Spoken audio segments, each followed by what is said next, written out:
Welcome to Electric Evolution with Liz Allan. This podcast is about the journey to a more sustainable future in order for us to be able to do our bit to achieve net zero. I'll be discussing a variety of topics with experts in their field in order to educate and increase our knowledge of clean energy, electric vehicles and the electric vehicle infrastructure. So whether you're an individual wanting to make a difference at home, a small business or a corporate, this podcast is just for you. On today's episode, I have got with me Stephen Fitter. Now, I've known Stephen for a little while. We met kind of a few months ago, and we had a long chat kind of another few months ago, didn't we, Stephen? He is a Fleet Decarbonisation Consultant, and his business is called Focus Net Zero. Thank you for joining me, and it's great to actually have you on here, and I'm so glad we had a good chat before we started recording as well, because there's lots of stuff to talk about. Thank you very much for having me on, Liz. So let's start. I'm not going to jump straight into the fleet decarb stuff. What I want to get, and I always say this right at the beginning, let's get some of your background and how you got to where you are now. What did you do prior to running, because you're running your own business, aren't you, like me? So tell me a little bit about what you did to get to where you are now. Okay, so my background is in logistics. I worked for DHL for a long time. I worked for them. Started in 1999 and I worked with them up until 2012. And I was working as a fleet manager. I was operating a couple of fleets for them. And then halfway through my career with them, I kind of switched into the project world and got involved in new initiatives like project startups, tender startups, efficiencies, and governance and things like that. And then since 2012, after I left them, I wanted to go it alone and become a program manager for myself, and which is what I did. And that was great. I started then working across different sectors. I then started working for different functions, so it wasn't always logistics and things like that. And as these projects got bigger and badder, I started doing full business transformations and so forth. And I worked on some fascinating contracts. And I guess it got to about COVID time, and I started to think to myself, and only just as a coincidence, it was COVID time, thinking I'd actually like to do something a bit different. And in my own life, I've become a lot more sustainable in the way that I wanted to live. So I thought to myself, what could I do in that area? And I thought of going back to my time as a fleet operator, putting together my time working in program management and business transformation. I thought, there's a lot of fleets out there and companies with fleets that are going to face a business transformation. Operating models are probably going to be turned onto their heads for some, and things are going to look very different in the future. So really, that's when Focus Net Zero got started, and that's how I've got to today, really. So yeah, I help organisations to think about taking carbon out of their fleet operations through various means, and I do that either via direct consultancy or via auditing in schemes like ESOS, which is, I'm sure you know, the Energy Savings Opportunity Scheme. I think there'll be quite a lot of people who might not know what ESOS is, so it's good to kind of get that in right at the beginning, Stephen, because like I say, I hadn't realised about how it worked, what it was, and who it hits, which level of company it hits. Can you just explain that to everybody? Yeah, so ESOS has been around actually for a little while now. It's not actually that well known, and I'm not sure why, but I think people need to really start caring about it, because it is there's legislation changes that have just come in this year, which means a lot more organisations are going to be impacted, but I'll come back to that. So ESOS, as I said, is the Energy Savings Opportunity Scheme, and it's mandatory compliance for large organisations. So if you've got over 250 employees or have a revenue turnover of 44 million or above, and 38 million on the balance sheet, you have to do one of these audits, and they happen once every 4 years. We've just finished the phase 3 audit compliance stage, which finished on the 6th of August of this year. However, some people have still missed it, so I am doing a couple more audits for those guys, which is but it is administered by the Environment Agency, and basically what it sets out is buildings and any large usage of energy, which is your buildings, your process, and your transport, need to be audited externally by someone who can come in and say, okay, well, these are some of the things that you could do to take energy out of your operation.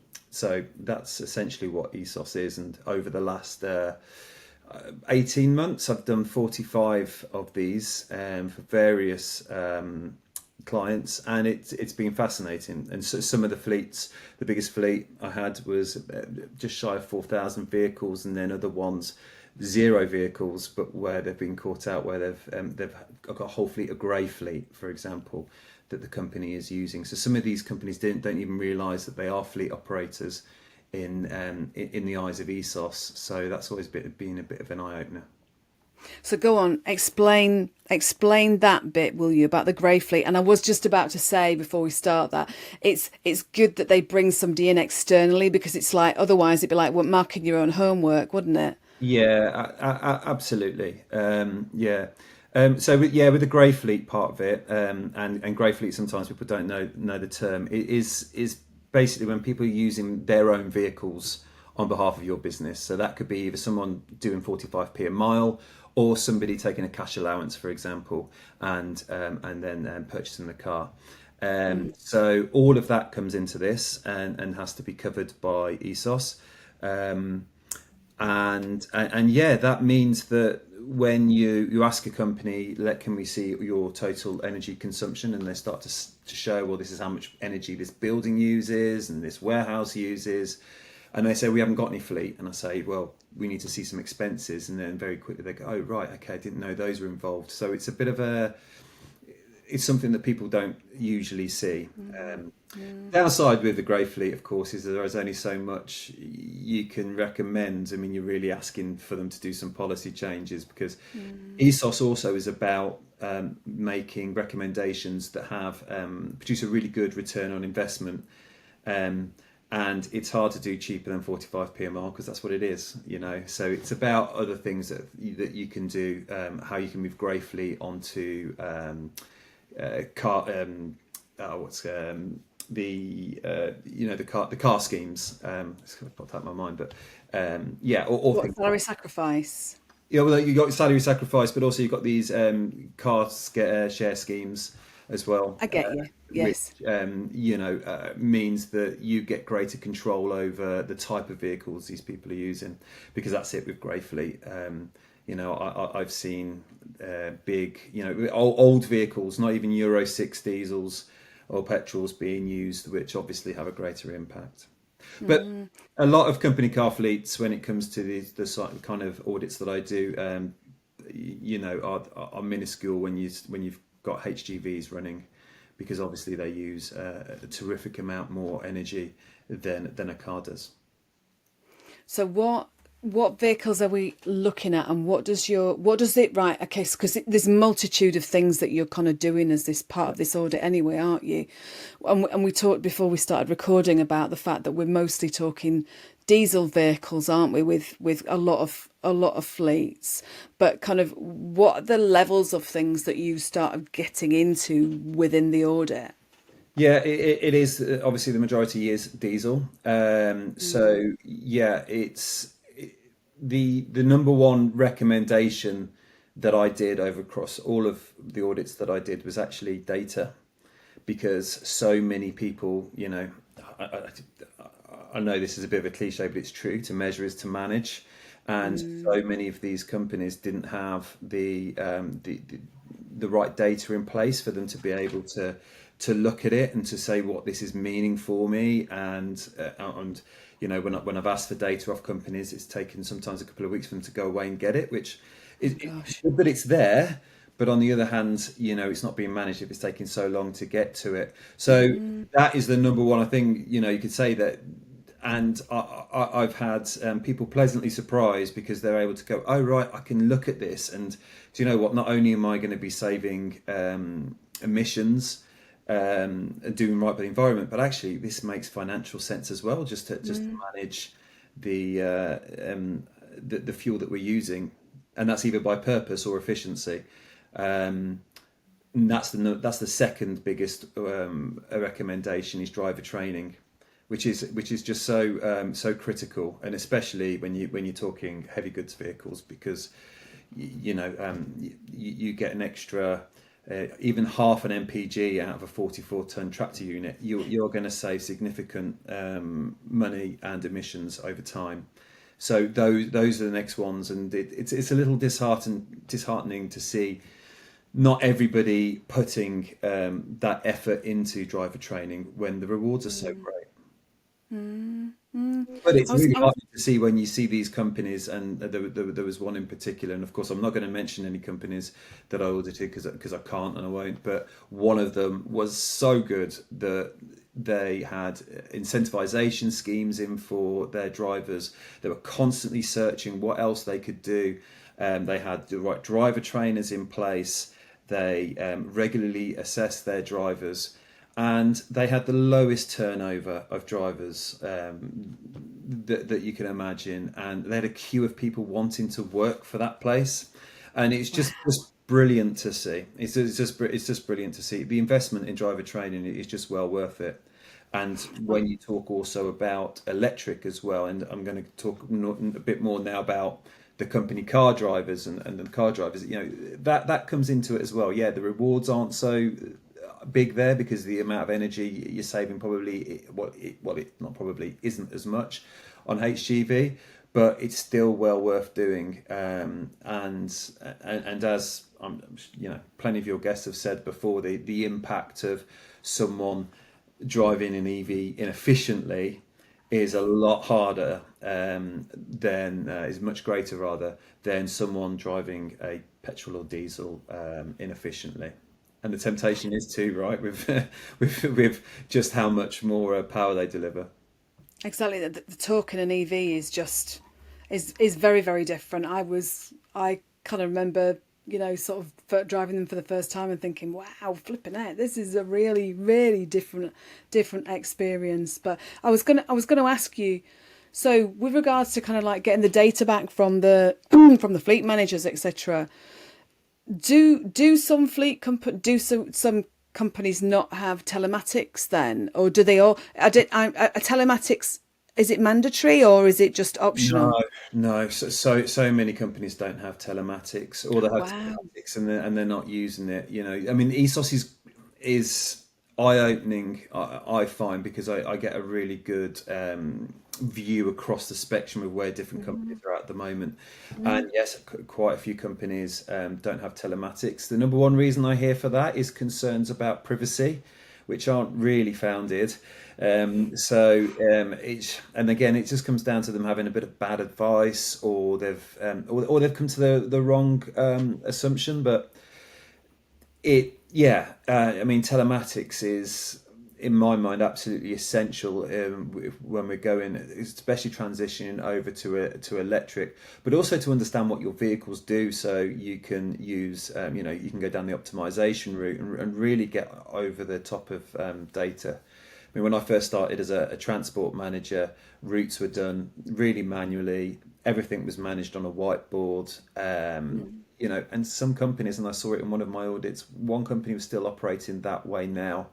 And they're just rife for benefit. And again, it's not just about saving emissions and saving energy. It's just financial sense as well.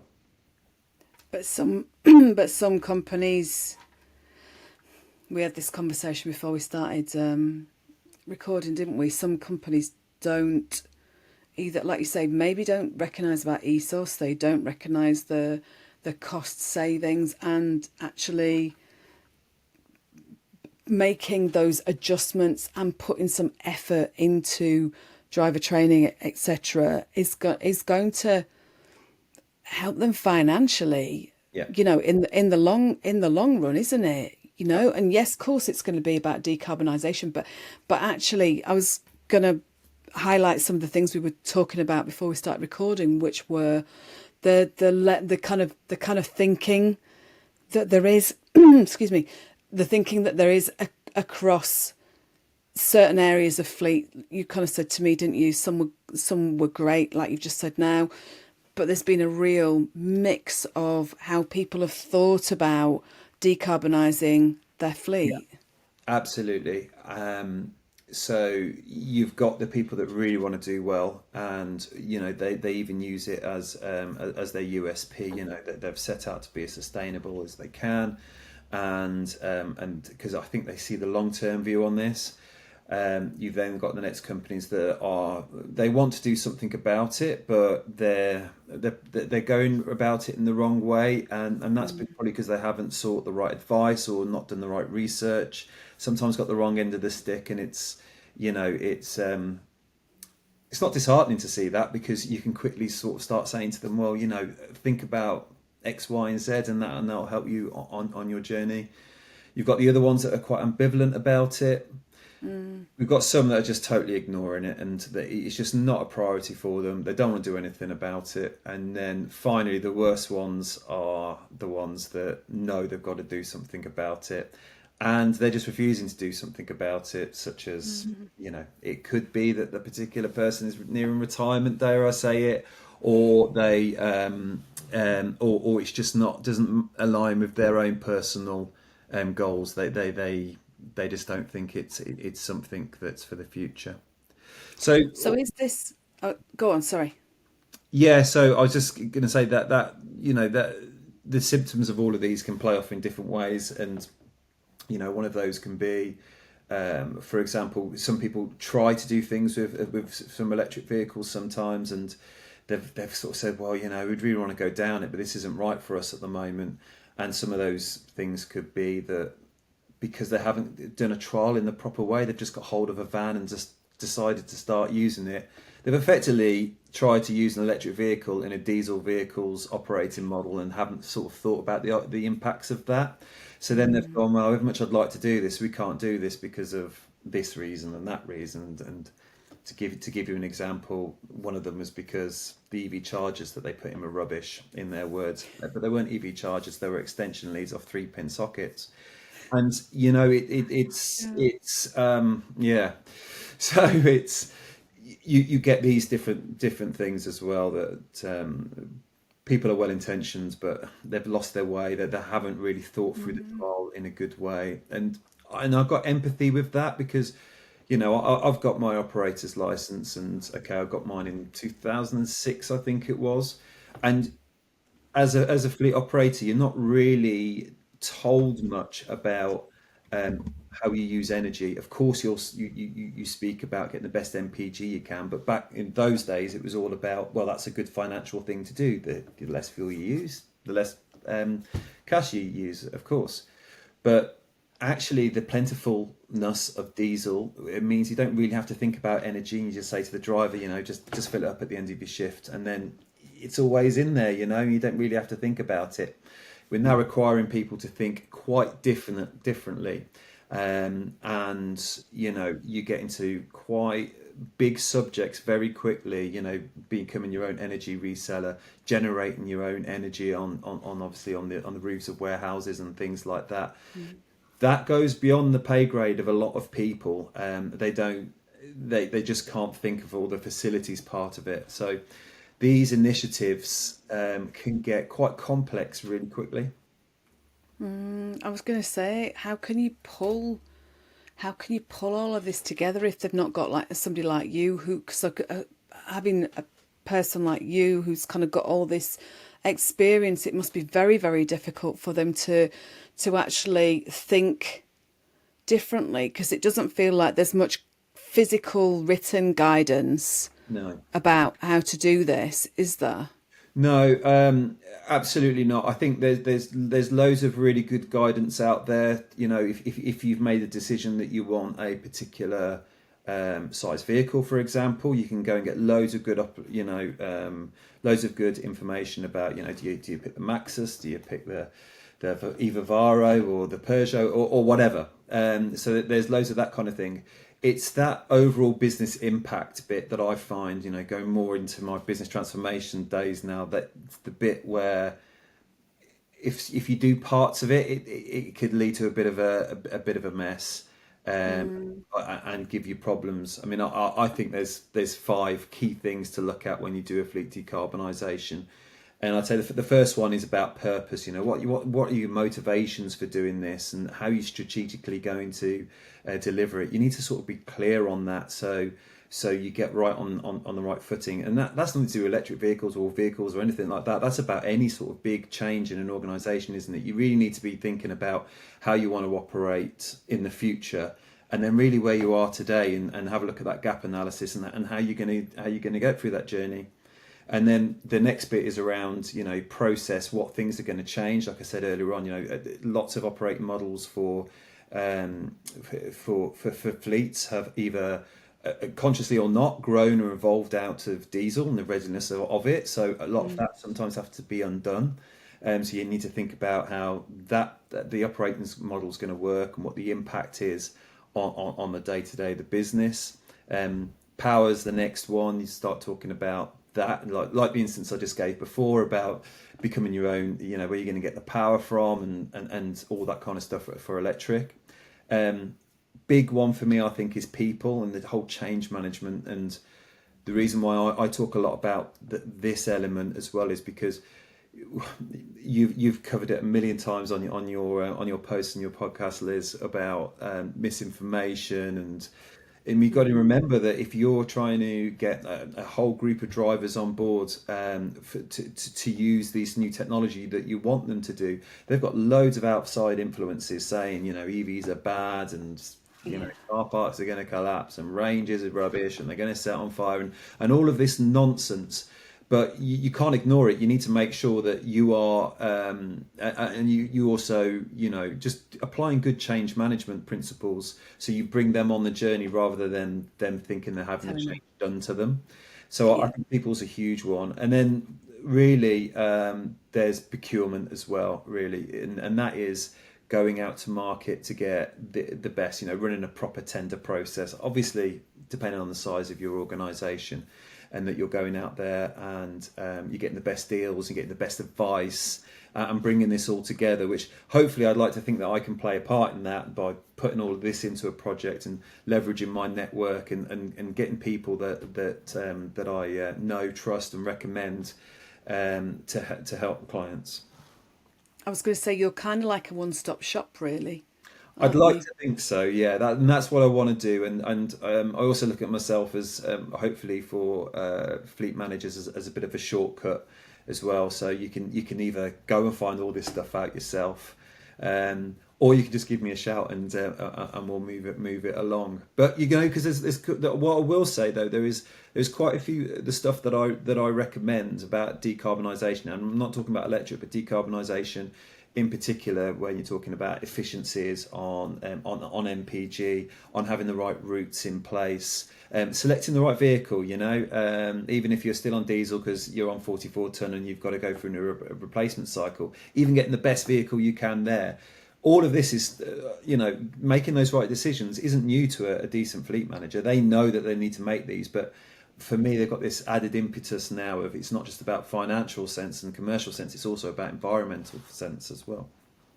And you were saying earlier, weren't you, to me, before we started recording, about there was, companies making that wrong vehicle choice and what the impact is kind of on the financial side of, about how much it's going to cost to actually run that vehicle or vehicles if you bought the same and they're too big or too small or whatever for what you need. Yeah, absolutely. Again, I've seen that with company totally overspeccing their vehicle getting an EV that they didn't actually need, so they bought a very big EV, and it's great. And you don't want to discourage people because you've made the choice to go and buy this electric, but actually there are other modes out there as well. In this particular example, the L7E category, there's some brilliant solutions, and one of those would have done them the world of good, and that would have been so much cheaper, even cheaper than them going out and buying a brand new diesel van. And so it's, but people don't know about these solutions as well, and so that's the other thing I'd say is, and this is the project and program manager in me now. It start with, you've got to start with the requirements rather than the solutions, and sometimes I've seen that as well. People just go out and start with that solution, and then they try and make the requirements fit backwards, and you're never going to get quite what you want and need, and you'll know that from your continuous improvement expertise. It's about getting to the root of what they actually want in the first place, because what is the point in just surmising that this is what they want? You need to be asking the right questions, don't you, to get to that route, and then kind of go, right, okay, so this is where we need to go. Yeah, it's not difficult. You just have to think a bit differently. Yeah, absolutely. And sometimes they just need somebody to come outside and sort of prod those questions as well, which is, I quite often, one of my opening questions when I do an ESOS, or always doing them, of course, it's past now, is why do you have vehicles? And some of them look at me like I've gone nuts. Like, what do you mean? Why do you got vehicles? Because I move this stuff, don't I? But talk to me through why you've got these vehicles. Why you've got 44 tons? Why you've got 18 tons? Why have you even got company cars? Why have you got that van over there? Just trying to understand how all of this works in their business, and then you can say, "Oh, okay, I understand that now," and it means you get a better understanding of where they've got to get to and the challenges they're going to face. I've seen some very tricky ones. I worked with a company who fix basically their vans are mobile workshops, and they've got full UK coverage, but all their vans go home to their employees' homes, and so which is a great way for them to operate in the past when it's just diesel. Give them a fuel card and away they go. And those are the kind of ones where those are going to be quite tricky. But then you also get other ones who will use the one van that goes to the Highlands of Scotland once is operating there every day, to not do anything with their entire fleet, even though they've got 10 in central London. So it's both ways. So the reason why it would be tricky, I'm assuming, you tell me whether I'm wrong, is that because A, they're going to have to install a home charger at every person's house, and B, not everybody lives in a street where you can actually park right outside, or you've got to drive and that kind of thing. Is that kind of where that sort of problem falls down then? Yeah, absolutely. And if they've got to drive, they might not want their works van on their drive. I can't blame them sometimes. They might even want their own EV on their drive charging, or their own car. And again, that's even if they've got to drive. So it's how those things work as well. And if you do a scheme of installing an EV charger, what does that mean in terms of, do they have to commit to work to a company for a certain amount of time? Is there a bit of a fairness issue perhaps with the other employees that are doing exactly the same job? It goes on and on and on. It's never to say it can't be done, but those kind of examples are quite complex nonetheless. And you were talking earlier, just very quickly, about there was the company that had 3 pin plugs. Yeah. And we also talked about, before we started recording, about a company or a couple of companies where they were saying EVs weren't working, but they weren't EVs as such. Just explain about that, will you? Well, that was just someone who was telling me that electric vehicles are rubbish and giving me the full lowdown. And this is before I had a fleet list, and then I looked at the fleet list and I thought these aren't electric vehicles. Yeah, right. They're plug-in hybrids, and The issue with this particular application was that these were sales reps' cars. They could be doing anything from 200 to 300 miles a day, and they clearly weren't doing the job, and they were unpopular with the drivers. They were unpopular with the business. But the fault there lies in them really get the right research. You can't help but feel in some instances like that someone's gone, oh well, it's electric, but it'll never run out of charge, and it's got a fuel tank in it, so we'll just go for that one. Maybe we'll do electric in the future, and you get the feeling their research isn't any more than that, and then they start to basically have a load of vehicles that are not running a very good MPG whatsoever, because for all intents and purposes that's what they are, because they run out of their electric so quickly in that type of situation. But that's the thing. Whoever chose those vehicles has also then subsequently put those negative thoughts in that person's mind, because that person thinks that if they're telling you that they're driving an electric vehicle because it's a plug-in hybrid, thinks that it's an electric vehicle. Yeah. So this is the other thing, isn't it? Is if we talk about the negative information, the knock-on effect of that happening means that there's going to be people who are negative about what they perceive is an electric vehicle when it's not actually an electric vehicle. And like you said about the chargers and things, but yeah. It's disheartening for that, and I guess it's the response that you get back when I have to be very careful. I don't want to upset anybody, but I also want to, like in that particular example, as I said to you earlier on, I felt, was there a bit of a Jeremy Beadle camera on me somewhere, because I'm looking at a fleet of plug-in hybrids plugged into 3-pin plugs of extension cables hanging out the window. It was, but I don't. Yeah, I mean that. Luckily, that is the extreme. That but you have to be a bit empathetic, and you just want to guide them as well. You don't know the bad advice that they've been given previously, or the fact that they've just picked up on the misinformation that's online. So, And that's the thing, isn't it? You never know what, like you say, how people have what they've thought through. They've been misguided in, they've been their positive intentions, but actually misguided in what they've chosen, and then on the top of that, you kind of said that they chose not to get chargers in the depot for the people, so they just got the extension cables. So of course it's never going to be a fully effective fleet, because because of what that choice has been, and actually what they've done is they've skimped on it, haven't they? Really, rather than paying out for the chargers and getting the right vehicles. Yeah, but what's interesting, going back to ESOS, as I said earlier, that it's gone through quite a few changes in this phase, and it's fair to say that in the first two phases, people could have just gotten ESOS done and just thrown it off the desk and not worried about it, rubbed their hands in it.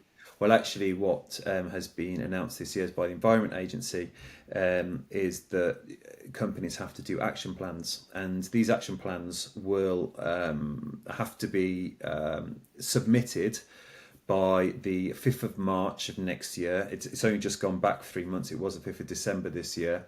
And they've got to put together to say what it is that they're going to do. Now, it doesn't necessarily mean that they need to implement what was in their ESOS plan, but it is their starting point. But nonetheless, they need to put these plans in to the Environment Agency to say, this is what we're going to do. And then every 12 months afterwards, they have to report on the progress that they've made or not. And they have to be really clear about their workings and so forth. And with ESOS recommendations, I'm only in there for a certain amount of time, and they're not really time bound. You very much simplistically say, well, if you do this particular recommendation, you'll have a return on investment of a year and a half or something like that. Now they've got to build these plans, and it all needs to work together, and that needs to go into the Environment Agency, as I said. And if you don't, they will publicly publish that you're not doing anything. So it'd be interesting to see how seriously or not companies take this. It'll also be interesting to see how you can look up a company that is particularly saying something or not. So these plans need to be signed off by board level director or equivalent of person of influence. And yeah, it's for me, I think it's the right thing to do because it stops ESOS being a get it off the desk, and it also means it's going to kick people into actually and taking some action that is, going to save them money as well as energy. So is ESOS mandated then at that high level? You explained what size company. Is it mandated by the Environment Agency then? Yeah, so they're the administrators of it, and there are devolved administrators as well. But in the main, it's the Environment Agency.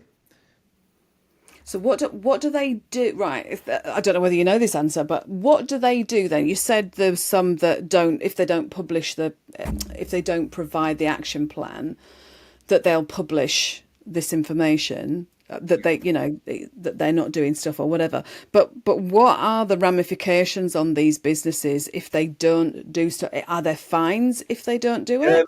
Well, on the action plan itself, they haven't said that there isn't any fines. This is all quite new. I don't think there is. I can't see any there. It's basically it's a bigger reputational risk than anything. Right. But there are fines if you don't do the ESOS compliance. But I mean that's already passed. And so that can be upwards of up to £50,000 if I remember rightly if you don't if you just don't do an ESOS audit. So it is very I do think it is a brilliant scheme. It really is starting to make companies really focus on what they need to do. It's got tighter this year as well. So before, if your fleet usage was below 10%, you didn't need to audit it. That dropped down to 5%, but that brought a lot more companies in that didn't even realise that they had fleets. I mean, of course, they realised they had vehicles, but in the terminology of a fleet and how you're managing the fuel, they never even thought of themselves that way. So my point is, I can only see it getting more and more stringent, and whether or not the thresholds of the size of the companies come down, or what, I don't know. I'm sort of guessing. It just feels that way. And for me, I think it'd be the right thing to do to bring the threshold down and bring some other companies into it. I think you're right. And actually it makes organisations accountable for a start off.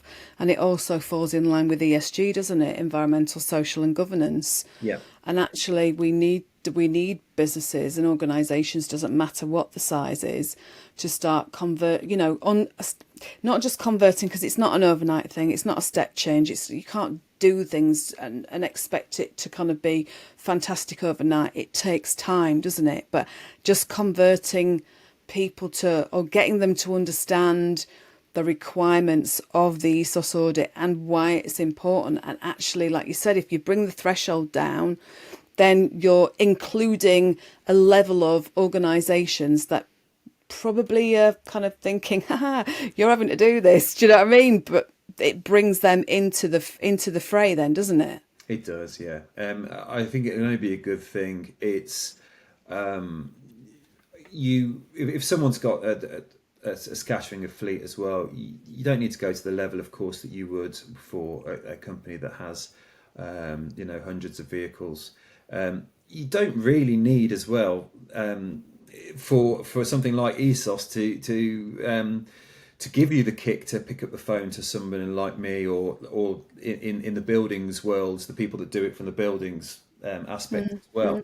I mean, it's well worth your while. There's not a single ESOS that I've done that with my building colleagues, that the cost of having the audit has, you'll get that back in spades. It's well worth doing. It's not that expensive. It really isn't. And there are some really cool little tricks that you can do that you can implement relatively, without that much effort, that will give you some great returns.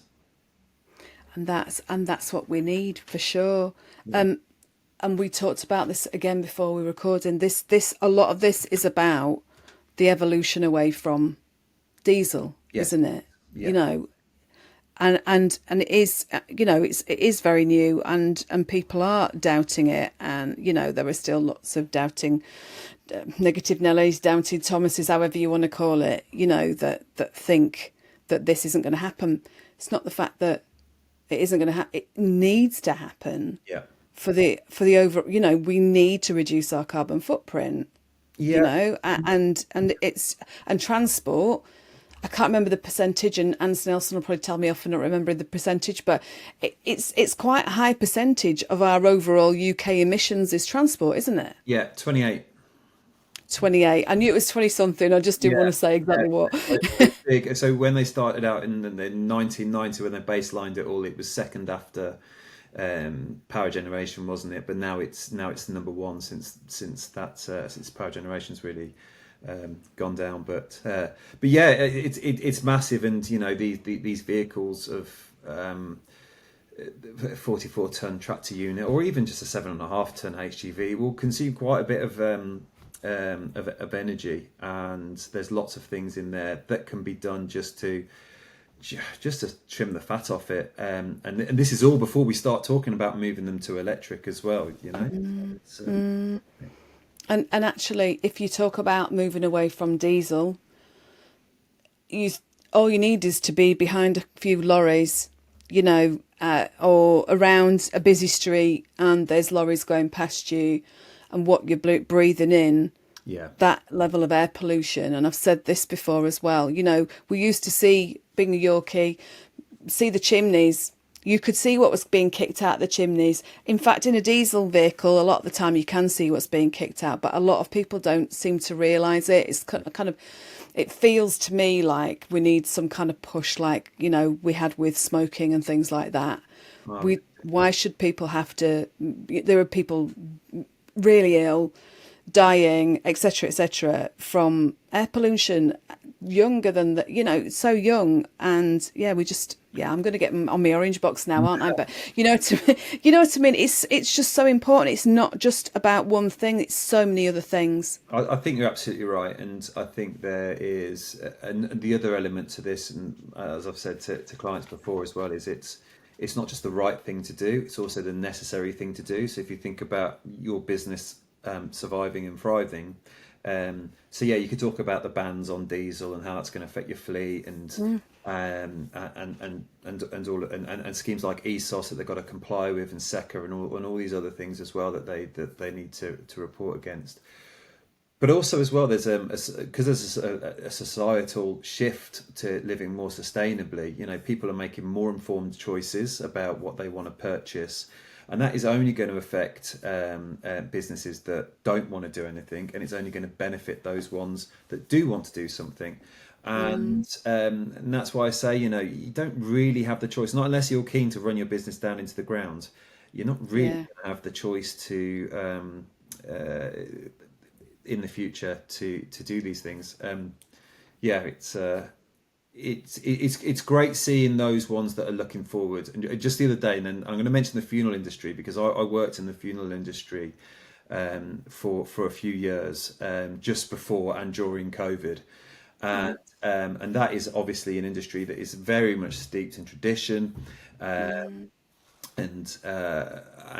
these businesses have grown for the work they do, caring in the community, and all of that type things. And just the other day, driving down my local high street, I saw two electric, one being electric hearse and the other one being an electric limousine.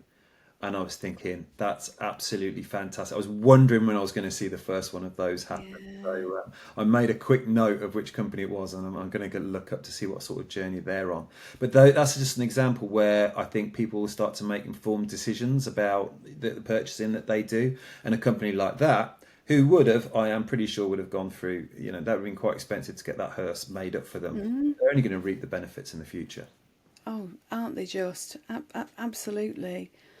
I'm going to finish off by asking you what you would like to see happen in the sector over the next few years. What kind of, I've said to people before, if you could wave a magic wand, and that's not kind of doable really, is it? But what would you like to see change over the next few years? That's a really good question. I think I would my number one thing is just to hear people. So let's talk over the near term first. I just want to see people take this a lot more seriously and understand how much of an effect it's going to have on their fleets, and how you can't put this action off. I mean, if you use, let's go to 2035 on vans. It still hasn't been put back to 2030, has it? I don't think it will be put back to 2030. But they go, okay, well, that's what, 11 years away. Yeah, but if you've got a few hundred vans that you have, it's going to take, you need to have got done yesterday. So what I'd like to see is a lot more people, a lot more discussion about the more change aspect of this. Which is probably, if that conversation became a bit more prevalent, may knock down some of these attitudes of I can't do it. And it's great when you do see the companies that are doing something and sharing those stories as the case studies of the ones that can do something. So in the short term, I'd like to see a lot more. I'd like to see a much bigger discussion on decarbonising fleets, transitioning to electric. And also as well, in particular, HGV. Right. On that note, I'm going to say thank you, because I think you've taken everybody on a brilliant journey, and I'm going to just shout out your website, which is focusnetzero.co.uk. I will add all of this in the show notes, so if anybody wants to contact Stephen, all of his contact information will be in there. And I just think what you're doing is so important, and I really hope you get to work with a lot more companies who start being a bit more open-minded and kind of recognising the importance of this. So just to say, Stephen, thank you ever so much for joining me today. It's been brilliant, honestly. Thanks very much for having me. It's been great chatting to you, Liz. And you know what? And I've started saying this recently, and people are going to hear it now, that actually, for those of you listening and watching, the only way for us to spread the word about this podcast is from you who are listening and watching this podcast. So when, obviously when this goes live, it would be brilliant if you can comment, like, share, subscribe. We're on all of the audio channels, so the usual kind of Apple and Spotify, and we're on YouTube as well. So whatever you prefer, there's an option to actually subscribe. And just because the more you do this, the more people will be able to hear what Stephen's got to say, and all of the guests that have been on the podcast, and hopefully they might even check back at older episodes. We're in the hundreds now, so there's a lot, and I've been on a massive journey throughout this podcast. So if you want to listen to that, try out the earlier ones. You'll hear me a lot less confident than I am now. But like I say, sharing it and kind of, we're on LinkedIn. We post the podcast links on there. You can make comments on it. Anything like that is really, really massively appreciated. So back to you, Stephen. Thank you ever so much again for joining me. I'm sure lots of people have got a lot of things out of this episode. Yeah, and to everybody else. And just one last thing, like you said, in your podcast series, you've got such a wealth of expertise, some great people in there. So yeah, I thoroughly recommend anyone going to check out your back catalogue. So thanks again. Oh, bless you. Oh, thank you. And listen, to everybody else, thank you ever so much for watching and listening, and I'll see you next time. Bye-bye. Thanks for watching this episode of Electric Evolution. If you enjoyed it, please don't forget to hit the like and subscribe buttons to stay connected with us. And if you're inspired by our journey towards a sustainable future and want to support our mission on a monthly basis, please check out our Patreon page at patreon.com/Electric Evolution Podcast. Your support really helps us to bring the latest insights and discussions in the world of clean energy, electric vehicles, electric vehicle charging and sustainability to you. If a regular subscription isn't what you're looking for, you can always consider buying us a coffee. Just head over to www.buymeacoffee.com/Electric Evolution Podcast. Every cup helps us to keep the electric evolution moving forwards. And if you're curious about our work in the EV infrastructure sector at Full Circle Continuous Improvement, why not visit us at www.fullcircleci.co.uk to find out more. And if you want to send me a message, you can always email me on liz@fullcircleci.co.uk. And finally, please don't forget to share this podcast if it's sparked your interest. And let's keep spreading the word about all of these topics that we're covering. So, until next time, see you soon. Bye!